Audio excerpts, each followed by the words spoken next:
thank you to everyone for attending this afternoon's book launch. Alam natin merong pa-surprise holiday si President, pero you made it, so congratulations to all of you as well. Sige, so actually prepared an article for Rappler today to discuss the book. And let me integrate that with my presentation this afternoon. So, ayan. So today, Ateneo de Manila University Press, and we have the director of the Ateneo Press right here, Ma'am Karina Bolasco. Hello po, ma'am. Hello po. They are publishing my first ever book, False Nostalgia, The Marcos Golden Age Myths and How to Debunk Them. This is really the culmination of nearly 7 years worth of research on martial law economics. Starting with my article, next slide please. Ay, sorry. Papindot na. So, ayan. So, actually, nagsimula itong lahat dun sa Rappler article ko, no? Entitled Marcos Years, Mark Golden Age of the Philippine Economy, Look at the Data, where I discussed martial economics and pretty much just showed certain graphs that try to encapsulate what had happened during that time. Admittedly, it was only then, when I was already doing my PhD, that I paid rather close attention to the state of the Philippine economy in the 1970s and the 1980s. Before that, I actually had little inkling for economic history, believe it or not. Next slide. But I was really quite deeply struck by the huge disconnect between hard facts about the decline of the Philippine economy during martial law, as well as the conventional wisdom or delusion surrounding it. For instance, in 2016, some people were saying that the Philippines was the leader of Asia during martial law. That was a time when our economy was booming and life was easier. For the longest time, I had a vague notion that the economy was in the doldrums during martial law. But when I began poring over the datasets as well as the existing studies, I didn't realize how especially injurious that episode of economic history was. Next slide. So ito yung portion na may mga graphs tayo ng konti na binaon, and these come from the book. So for instance, even a cursory reading of the data will show you that we experienced the country's highest annual inflation rate of 50% in 1984. So just to give you an update, so inflation in January this year clocked in at 8.7%, and we're already complaining about that. Pero imagine an inflation rate of 50%. We once had that during 1984. So that represented a huge decline of the purchasing power of Filipinos and resulted in much economic hardships for millions of Filipinos. Next slide. And of course, the huge debt crisis that resulted in the accumulation of about 25 billion US dollars in external debt throughout the Marcos years from 1965 to 1985. So even if there was some economic growth happening, the important thing to note there is that it was debt-driven. So yung mga utang natin from outside of the country, these were used for different programs and projects. However, many of these proved to be inefficient and many were corrupted. Next slide. So all of these snowballed into the country's worst post-war recession or economic downturn. In 1984 and 1985, the economy shrank by a total of 14%. That's still larger than the decline owing to the COVID-19 pandemic, which clocked in at less than 10%. So even a pandemic parang couldn't beat the economic downturn because of a particularly bad regime or authoritarian rule. Next slide. So the crisis also manifested in the very dire labor market situation. So for example, if you look at the unemployment rate, so that doubled from 1972 until 1985. And underemployment, which includes people who have jobs but they need to earn more or they're dissatisfied with their current jobs, this affected easily a third of all people who were employed back in 1984. So you can see several spikes in the macroeconomic data around that time. Next slide. The job market was so bad that so many Filipinos chose to leave the country to find greener pastures. leaving behind their children and spurring the so-called OFW phenomenon. Next slide, please. Oops. Ayan. Sige pa, next. Isa pa. Ayan. So, at the same time, poverty also increased significantly during martial law. So it spiked from around 50% to 60% in just a few years. Now the poverty incidence rate is just about 20% or a little under that. That's still high, but a massive improvement already from what we had during the Marcos years. So just about every indicator that you can think of mirrored the economy's massive deterioration going into the 1980s.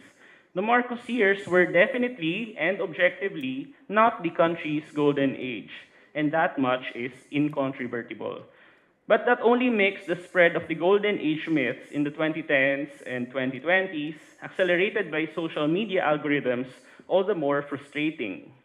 Next slide. So let me show you the table of contents of the book, False Nostalgia.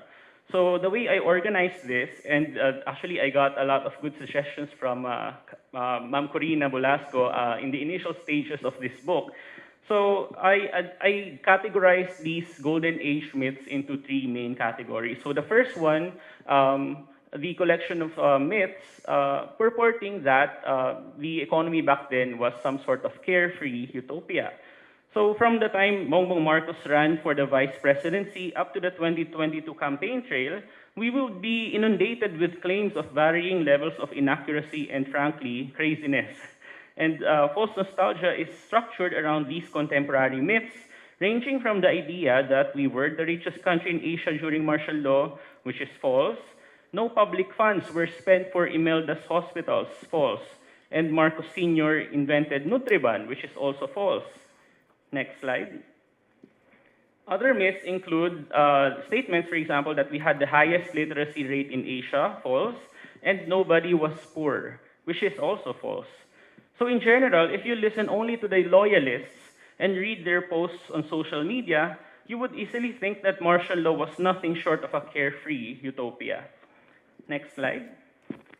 So another category of golden age myths purport that after the Marcoses were ousted, things got even worse, and that doesn't jive with what we see in the data.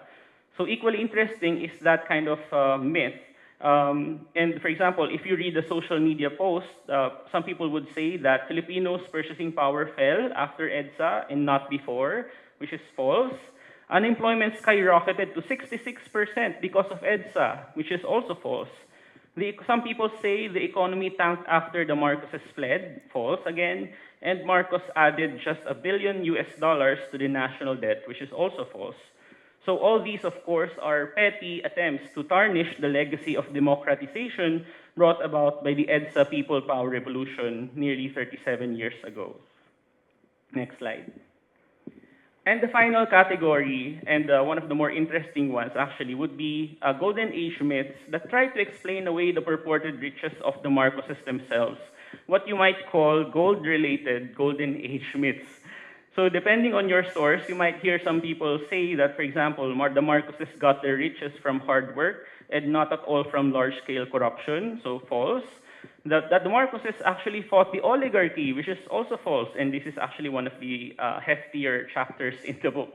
And that they own, for example, tons of gold from either Yamashita or Italiano, which is also false, or that they own 1 quadrillion tons of gold, which is very, very false.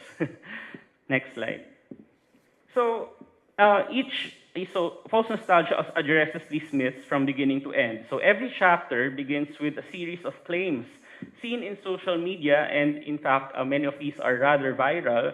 And these are about certain aspects of the Marcos Sr. economy, from agriculture, infrastructure, poverty, hunger, corruption, cronyism, etc., which are quickly debunked at the outset before diving deep into the issue at hand. Next. So for example, I use golden age myths, even the silliest ones, as springboards to deep dive into certain topics of martial law economics.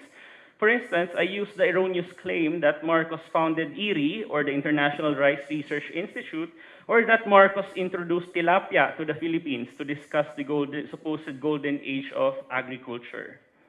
Next.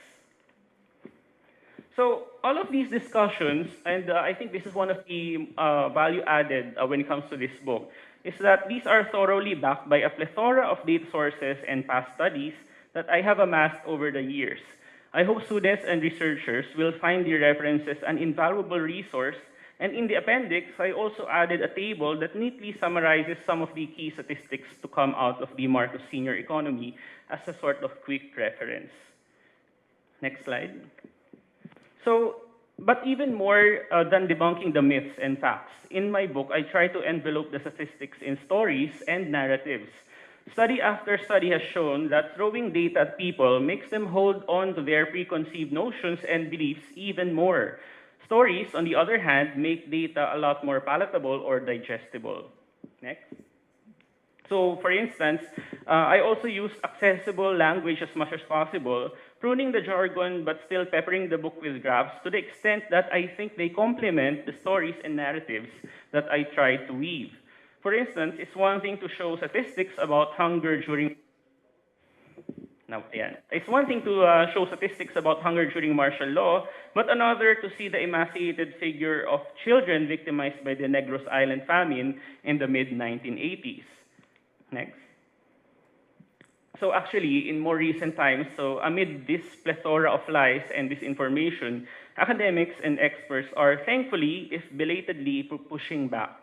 So a myriad anthologies authored by various scholars has been published by academic presses of late. So actually, days before today's launch of False Nostalgia, martial law books were being launched on an almost daily basis. And I'm part of some of them, so pagpasensya niyo na kung medyo nawawala yung boses ko.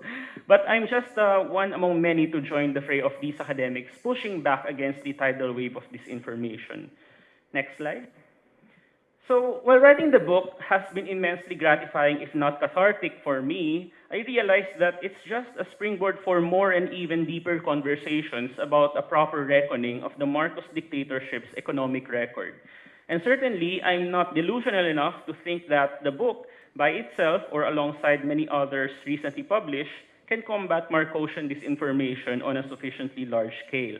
For this to happen, I think two broken things need to be fixed. Next slide. So first, the social media platforms and more generally the online information ecosystem by which disinformation spreads needs to be fixed.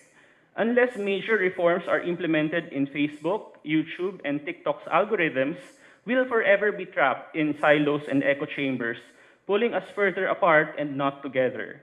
In one extreme, this can cause countries to descend to illiberal democracy or downright authoritarianism, and the Philippines in this regard is proving to be a global petri dish. This and many related issues have been raised by many people, including Nobel Peace Prize laureate and Rappler CEO Maria Ressa in various opportunities. Next slide. A second, and I think more importantly, the way we teach history to kids also needs fixing. Philippine history was removed in high school in the wake of the K-12 basic education reform, but now more and more history teachers and historians are clamoring for its return as soon as possible. For most kids, they encounter Philippine history in elementary and don't encounter it again until they get to college. This is a very sad state of affairs that requires understanding and initiative on the part of education policymakers. But are they competent enough to make these necessary reforms ASAP?